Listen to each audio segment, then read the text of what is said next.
Yes, hello, ladies and gentlemen. Welcome back to another episode of Disclosures of the Third Kind. You're listening to me, Christian Stefaniti. Crypto isn't with us today, so I'll just be speaking on behalf of him. What are we looking at today? Well, disclosure is moving very rapidly, faster than I had anticipated, to be honest. And partly, what's strange, and this is what this episode is really about today, is that the US government have now set up a UAP scientific committee. Now, if any of you know your history or you've looked into the history of UFOs, it's almost like history is repeating itself, isn't it? We are looking at the disclosure movement gaining rapid momentum. We've got Disclosure Day being released. We've got Steven Spielberg saying that, yes, these things are real. We're putting it into a film, we're getting the ball rolling, more and more whistleblowers are coming forward. All of a sudden, we've got a scientific committee set up. Now, if you go back, let's take the time machine back to 1968. We had the Condon Committee, which was run by Edward U. Condon.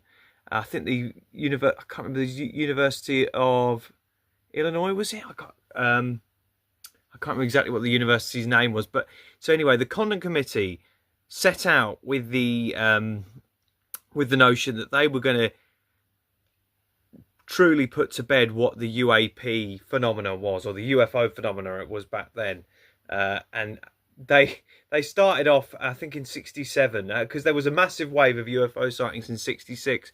You had APRO, NICAP in '66, '67, and this thing was going to go big. Now, if you jump forward to 2026, we're looking at the same thing. We've got Disclosure, we've got David Grush, Eric Burleson. You've got multiple members coming forward, standing in front of the White House. And it's almost like, boom, then we've got a UAP scientific committee set up to study UFOs, which most likely will come to the conclusion that there's no threat to the United States or the rest of the world, or there's no national security issue. Because that's what they did in 1968. They did the exact same thing. 66, 67, we've got major waves of UFOs around the world, actually. You had Westall, Australia. There was a massive sighting at a school where a UFO landed and creatures were seen. You've got 67, 68. You've got major sightings in South America, all through NICAP, APRO. They had all those sightings logged, and they were going to go ahead with this thing and get a disclosure movement rolling. But once the Condon Committee got involved under Edward U. Condon in '67, they were set up. Their idea basically said that there's nothing to the UFO phenomenon. There's no evidence that suggests the UFO phenomenon are real. Therefore, it shouldn't be studied scientifically, and this is the end of it. Full stop. And to be honest, after that, you've got NICAP. You've got Donald Kehoe, who basically gets pushed out of his position in '69, and then MUFON gets set up because they believe that, well, they're not taking this seriously, or there genuinely is a cover-up. And then MUFON comes about in '69 and still going to this day, and I'm part of MUFON. NICAP it doesn't get demolished, but Donald Kehoe loses his battle, and that's the end of it. He's off NICAP in 1969. All down to the Condon Committee, or the Condon Scientific Report. Now, as you know, the Condon Scientific Report concluded that while the flying saucer phenomena does cause mass hysteria, and there's major amounts of reportings, there's no scientific evidence to confirm that extraterrestrial life exists, which we know isn't true. Anybody who's got some sort of intelligence knows that we don't know enough about the universe to conclude that there's no evidence of the UFO phenomenon. I've said this in my last episode. I said for science, you need a reference point. You need to say, okay, we've got a piece of the ship here. We don't know where it comes from, so it's a grey area. That's how they get around this thing. If we could say it comes from Zeta Reticuli or Alpha Centauri, then we could say, hey, this is extraterrestrial in origin. It comes from this planet. Science then can move on forward, but we don't have the technology to go to those planets, so therefore we cannot confirm that it's of extraterrestrial origin. You see the problem? They've got themselves in a fantastic grey area, and I've said this before.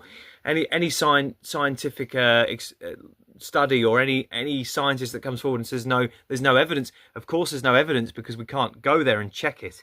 And this was said in the UAP hearings in 2023 and 2024 as well. So they've got themselves a terrific grey area that they're working with. That's how they're getting around it. If we had the technology to go to those planets, we wouldn't be having this conversation. The question we shouldn't be asking is, are the UFOs real? The question we should be asking is, what species exist? That's the question we need to be asking. Which of these species are at the moment visiting our planet?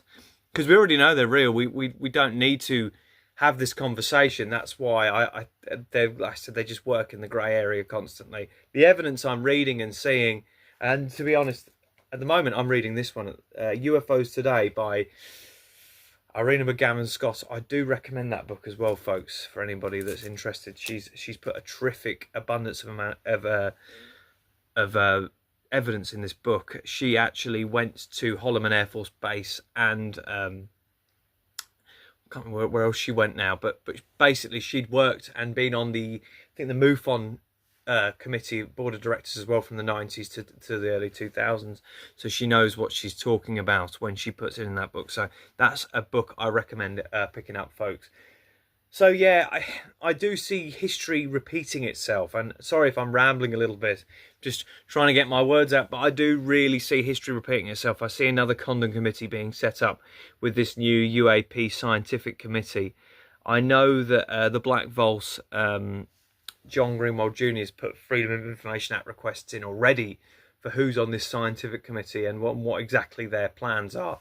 I don't know if he's heard anything back yet, but stay updated, and I will try and find out what's going on there. But all I can tell you is this: any scientific committee they set up will not be open-minded, or it will have one agenda.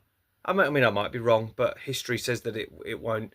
It'll have one agenda, and that'll be to conclude that the UFOs don't exist, or to try and cover the issue up. It's a PR campaign similar to what Project Blue Book was, and the Condon Committee, and the 1953 CIA Robertson panel as well, which also concluded there's no threat to the United States. Or behind doors they were saying that yes, there's something to these reports, but actually there's no threat to the United States. So there is something there.